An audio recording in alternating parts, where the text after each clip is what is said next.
My name tag, Francis Stewart, the anointed created Adele. Well, a few years ago, I was going through situations where my nan was sick, and I started researching on stuff like who I could call upon or how I could assist in my nan or stuff like that. And I put my hand on this picture of Jesus, and I said, I do not condemn my brother, but I do not wish to hear from him till he's faithful and righteous to my God.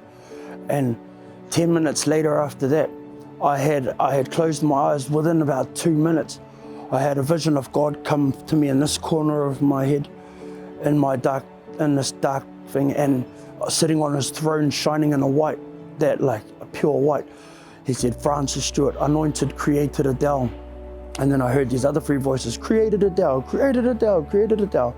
I opened my eyes and I read it down in this book of I Wonders.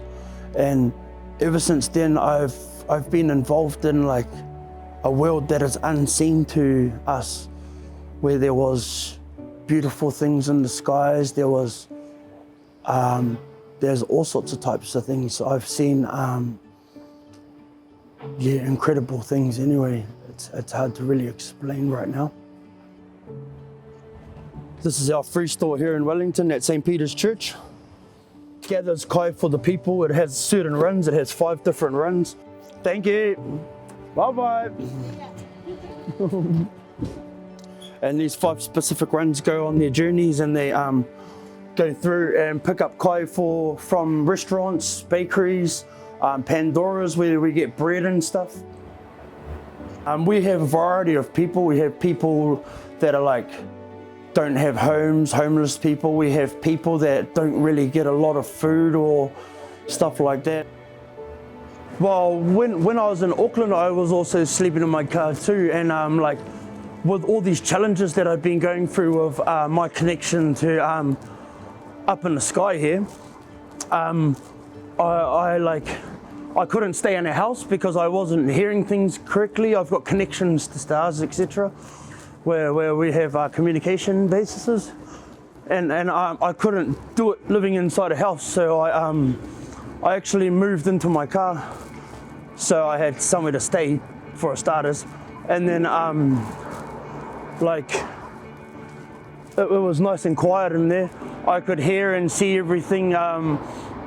When you've got stars doing phenomenal things, and you see things like light people and stuff up in clouds and stuff, and you see certain things that not many others, I don't think anyone sees, life starts getting a little bit difficult on you. It starts, it's not normal. Well, it's not claimed as normal anyway. But so I started staying in my car. It got a little bit heavy staying in Auckland because family and friends were slowly dropping off and stuff like that. So it got even tougher, and the only person that was like open to seeing me at the time, while I'm going through some intense new like life changes, was my little brother that stays in Porirua. Hello. Free store? Sandbags, right? Yes, that's fine. Thank you very much. Just have a beautiful, blessed day. You too. Bye-bye. I needed to go to a church, so I thought to myself, I'll go to St. Hilda's because it was close to Island Bay. St. Hilda's wasn't open, so I found my way to St. Peter's Church. And then I ended up going to church there. I met a man sitting outside that was sleeping outside. And I fed the guy. And then not long after that, maybe the next day, he was holding on to one of these trolleys here, and I asked him what he was doing, and he said he's going to go and collect kai for the people, and he's going to go and feed the people. So I thought that was an amazing idea, and I was sleeping in my car. By then I was sleeping outside in the church car park, and since that day I've volunteered nearly every single day. I've gone from a volunteer at the end of this year, and now I am a supervisor at supervising roles at the free store, where I do tea, coffee, I do collection supervising, and I love it. I love the kaupapa, I love what we do, I love how we help the people, I love the warmth we provide for the people. It's really great.